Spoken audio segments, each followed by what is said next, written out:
observasi kepala sekolah yang mana ini sudah diupdate, diunggah sesuai jadwal di PMM.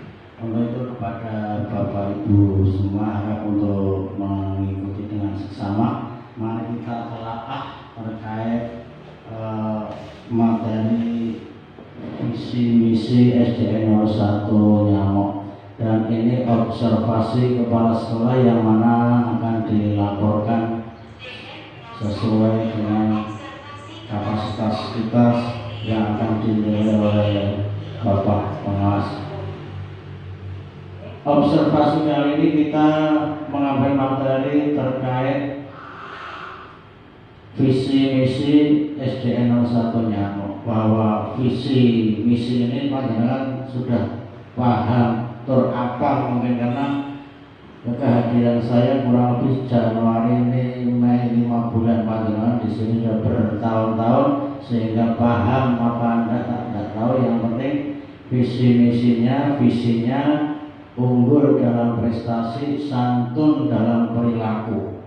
Nah, unggul dalam prestasi ini berarti terkait pengetahuan dan keterampilan anak, juga pengetahuan panjenengan, juga kita semua prestasinya. Ini masuk dalam unggul dalam prestasi. Nah, selanjutnya bahwa dilengkapi dengan santun dalam perilaku, bahwa ketika tadi pengetahuannya memenuhi dan berprestasi, perilakunya harus sesuai. Maksudnya tingkah laku kita, adab kita, adab anak-anak, perilaku anak-anak ini harus merujuk pada visi yang sudah kita canangkan. Di mana visi di sini adalah tentunya cita-cita SDN 01 Nyamok maupun impian maupun harapan ke depan, bahwa ujungnya itu unggul dalam prestasi, santun dalam perilaku.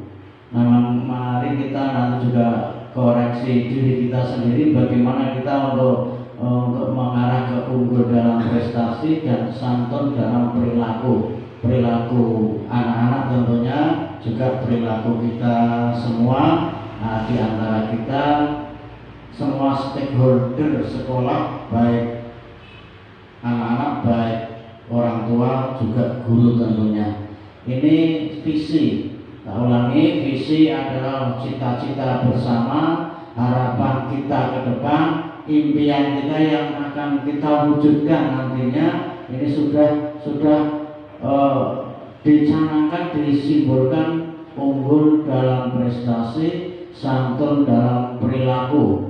Maka kita sebagai guru tentunya harus mengetahui, benar-benar paham visi SDN 01 Nyamok yang harus kita wujudkan nantinya. Tidak hanya sekedar slogan unggul dalam prestasi, santun dalam perilaku, hanya tulisan, bukan, tapi harus kita wujudkan bagaimana caranya nantinya agar visi ini terwujud.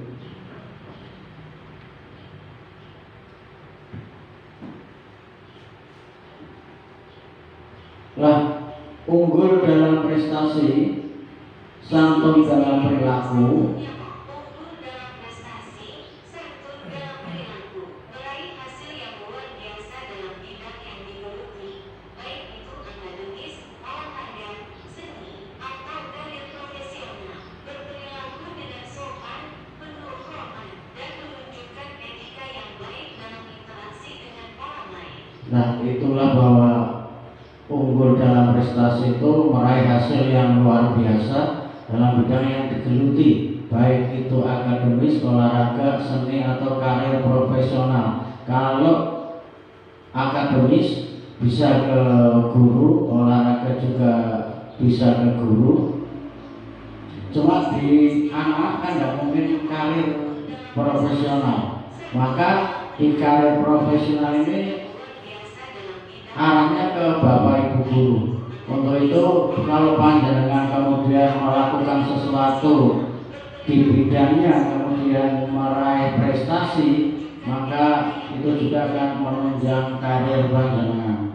Apalagi yang muda-muda ini, kalau bisa misalnya anak, mendidik anak-anak, mendampingi, membina anak-anak, kemudian anak berprestasi. Ini juga yang kenilai itu bukan anaknya saja, tapi yang membimbing, yang membina, akan membawa paling tidak ada perhatian ya lebih luasnya, yang di atas akan mengetahui keikhlasan maupun ya, pengertiannya adalah cita-cita atau harapan kita, juga kemungkinan adalah sesuatu yang nantinya akan kita wujudkan. Ini misi. Nah, misi atau cara langkah yang akan kita lakukan untuk mewujudkan visi ada di SD kita ada 5. Yang pertama, memberi layanan prima kepada siswa sesuai dengan kompetensinya. Yang kedua, menumbuhkan semangat keunggulan secara intensif seluruh warga sekolah. Ketiga, menciptakan hidup rukun dan membiasakan perilaku santun serta saling menghargai terhadap sesama. 4. Menerapkan manajemen transparan, demokratis dan profesional dan partisipatif dengan melibatkan seluruh warga sekolah. 5. Menegakkan disiplin dengan penuh tanggung jawab.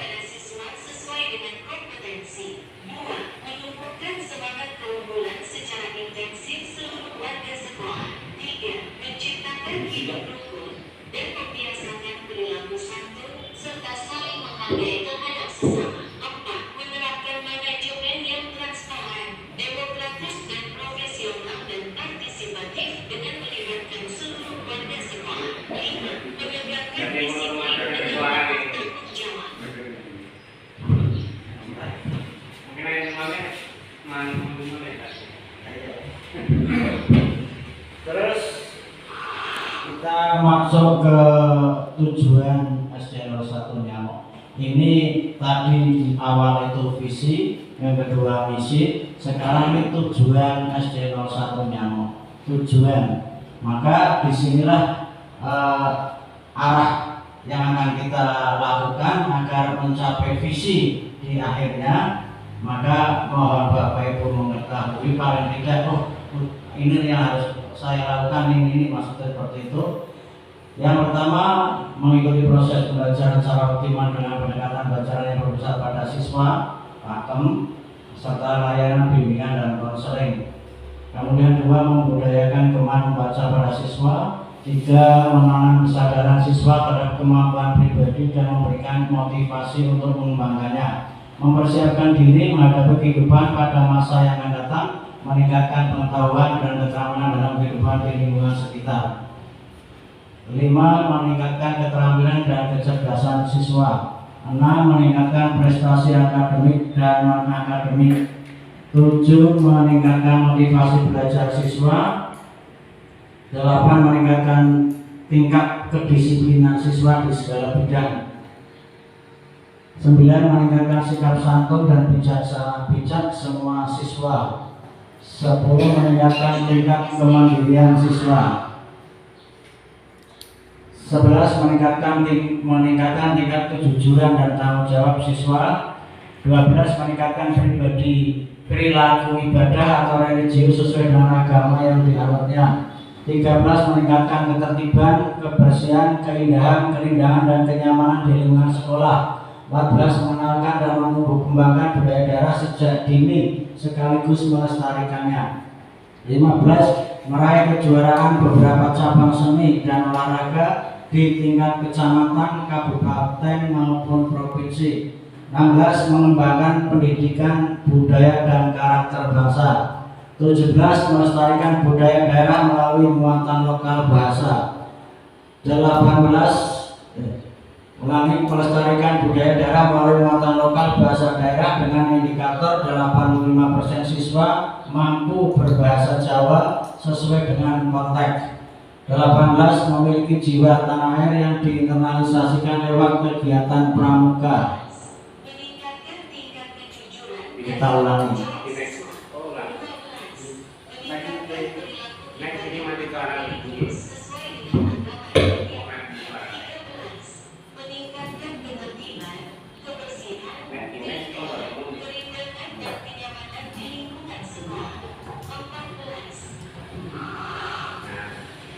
yang terakhir ketercapaian misi, di mana dari visi yang tadi dicanangkan dan misi yang kita lakukan untuk menentukan menghasilkan visi tadi, kita sudah ada hal-hal yang sudah kita lakukan. Yang kita lakukan yang pertama ini memberi layanan prima kepada siswa sesuai dengan kompetensinya. Misinya ini, tapi ketercapaiannya nanti akan kita lihatkan. Yang kedua, menumbuhkan semangat keunggulan secara intensif seluruh sekolah, warga sekolah. Ini juga sudah ada yang kita lakukan. Contoh di sini adalah yang pertama, ini foto pertemuan wali murid. Ini termasuk layanan prima kepada wali murid. Kita melaksanakan, ini juga sudah termasuk kegiatan layanan prima untuk informasinya kepada orang tua. Kemudian yang di kedua gambar ini adalah kita melakukan pemberian piala. Adalah wujud kita untuk meningkatkan motivasi ke anak agar kita tetap bisa unggul di dalam kegiatan maupun perlombaan-perlombaan yang kita ikuti. Ini termasuk semangat keunggulan, memberikan hadiah ini atau piala ini termasuk unggulan. Kemudian yang kedua adalah ini Bu Sopodi, Bu Parinem, ini termasuk melaksanakan layanan prima dengan memberikan pembelajaran kepada anak. Ini termasuk melakukan layanan prima dengan hak anak menerima pelajaran. Kewajiban guru adalah memberikan pelajaran. Maka kalau panjenengan sudah dan anak sudah di dalam kelas yang anak menerima pelajaran, guru memberikan pelajaran, ini termasuk melaksanakan pelayanan prima. Jadi sudah terlaksana. Tinggal nanti kita dihubungkan dengan kedisiplinannya nantinya. Setelah kita melaksanakan pembelajaran ini, anak kan berhak menerima pengetahuan, menerima ilmu. Guru mentransfer ilmu, ini wajib, sehingga ini contoh pelayanan prima. Kemudian yang kedua, untuk membuat keunggulan, ini juga Bapak Afif ini melakukan untuk menumbuhkan semangat dengan memberikan motivasi-motivasi, maka kesemangatan akan muncul dan menjadikan unggul dalam segala hal. Secara intensif ini dilakukan sehingga misalnya nantinya anak-anak mengikuti lomba bisa dilakukan, mengikuti kegiatan dapat dilakukan dengan sukses. Ini termasuk menumbuhkan semangat. Yang ketiga, ini masih termasuk rapat guru. Kita rapat dengan wali siswa orang tua. Kalau ini kepala sekolah rapat dengan Bapak Ibu guru ini sebagai layanan prima. Kenapa? Dengan melaksanakan kegiatan ini berarti informasi-informasi kedinasan maupun informasi non kedinasan bisa disampaikan. Ini panjangan termasuk kita semua sudah melaksanakan pelayanan prima. Intinya kepala sekolah ke Bapak Ibu guru, Bapak Ibu guru juga menyampaikan saran masukan. Ini termasuk pelayanan prima. Kemudian ini juga masih memberikan hadiah ketika Hardiknas. Ini juga untuk menumbuhkan semangat agar anak lebih berprestasi, anak agar lebih meningkatkan kegiatan maupun keilmuannya di SD ini. Terus yang selanjutnya di sini ada koperasi.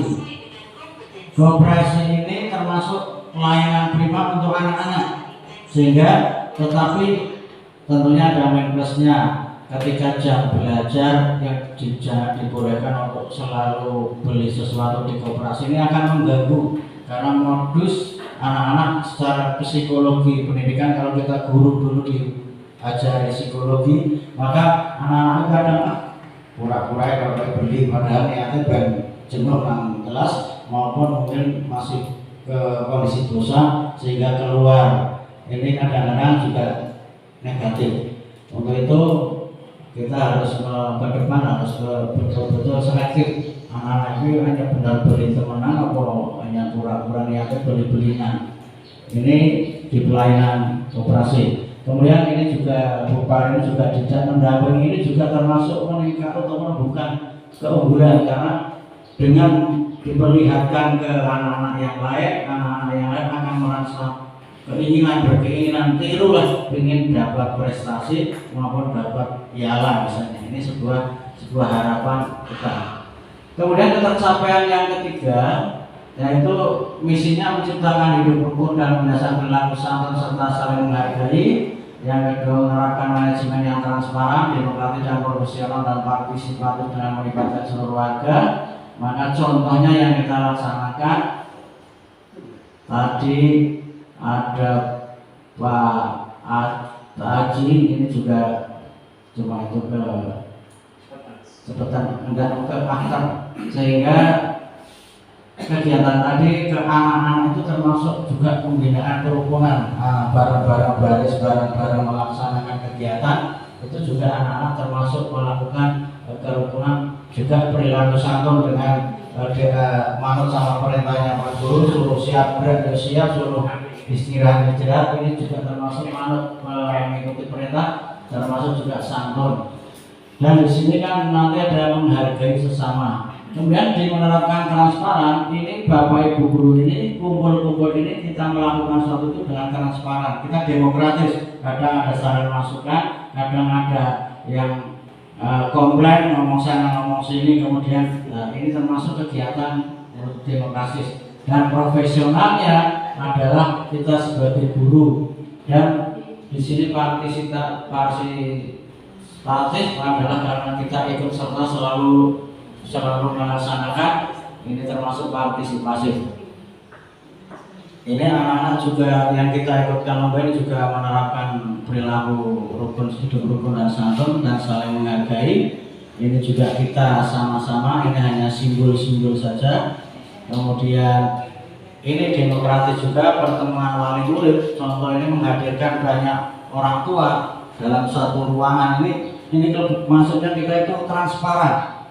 Kalau menyampaikan apa adanya, apa hal-hal yang kita sampaikan, juga otomatis apa-apa yang kita programkan bisa diketahui, bisa mendapat kesepakatan orang tua. Ini transparan, demokratis dan profesional partisipasi kita. Ini masih kebersihan ini termasuk menghargai terhadap sesama dengan melakukan kegiatan bersih-bersih. Lingkungan menjadi bersih, rapi, indah, ini termasuk menghargai sama. Walaupun rumput itu bukan manusia, tapi ini makhluk juga yang harus aslinya perlu kita tata, kita bentuk yang sedemikian rupa sehingga tidak asal tumbuh karena kita lingkungan supaya kelihatan indah. Maka kita juga harus menghargai terhadap lingkungannya. Jangan sampai sampah menumpuk di sini, misalnya, ini berarti tidak menghargai lingkungan bersih, lingkungan indah, juga kesehatan utamanya. Maka kalau di lingkungan kita kalau ada sampah-sampah, maka kita demi perilaku santun terhadap lingkungan kita bersihkan bareng-bareng. Kemudian ini juga ini memberisikan, membantu musola, ini kepedulian terhadap sesama juga karena milik warga, tapi kita ikut membersihkan, ikut membantu. Ini juga kepedulian dan sosial. Di sini juga sikap kita untuk profesional karena ini melaksanakan asas kita lakukan. Ini bukti bahwa kita sudah melaksanakan kegiatan yang sesuai dengan visi misinya. Saya kira itu ini misinya kita lakukan, sudah kita lakukan. Juga ini doa Asmaul Husna. Ini juga merupakan termasuk menghidupkan rukun juga. Kita adalah perilaku rukun juga transparan dengan anak, demokratis dengan anak, juga mengarah ke kegiatan keagamaan. Terus ketercapaian misi yang terakhir, menegakkan disiplin dengan penuh tanggung jawab. Contoh yang sudah kita lakukan, kita melaksanakan upacara bendera setiap hari Senin, setiap peringatan hari besar misalnya, itu kita melakukan juga untuk mendidik, menegakkan kedisiplinan tanggung jawab kita. Nah, kedisiplinan ini tentunya tidak hanya pada anak, tapi kita semua itu diharapkan disiplin waktu, disiplin apapun serba disiplin. Walaupun di sini masih kurang orang ya, tapi karena yang lain di sana muter-muter masuk kita anggap mewakili semua, bahwa ini juga kita melakukan disiplin ketika upacara, menegakkan disiplin, sehingga kalau anak-anak telat kita LNG kita ingatkan, tapi jangan kita ya sendiri yang malah telat kemudian yang mengingatkan siapa. Kalau anaknya diingatkan terus lah, kitanya kadang nggak ada yang mengingatkan. Lah itu monggo untuk menegakkan disiplin dan tanggung jawab ini agar sama-sama kita benahi, lakukan lebih maksimal lagi. Kemudian ini juga pengibaran bendera, termasuk juga melatih kedisiplinan anak, di mana anak sudah melakukan yang seperti ini dan tentunya perlu ditingkatkan ke depannya agar lebih baik. Kemudian yang ini juga terakhir, bahwa ini siaga ini juga tentunya dilatih kedisiplinan. Maka ke depan agar kita melibatkan anak agar lebih berdisiplin dan bertanggung jawab untuk SD ini lebih meningkat. Saya kira itu yang dapat kami sampaikan untuk presentasi observasi kepala sekolah kami ini. Kemudian mungkin di lain kesempatan kita akan bertemu lagi, akan kami sampaikan lagi. Kami diucapkan terima kasih, mohon maaf bila ada yang tidak berkenan. Assalamualaikum warahmatullahi wabarakatuh.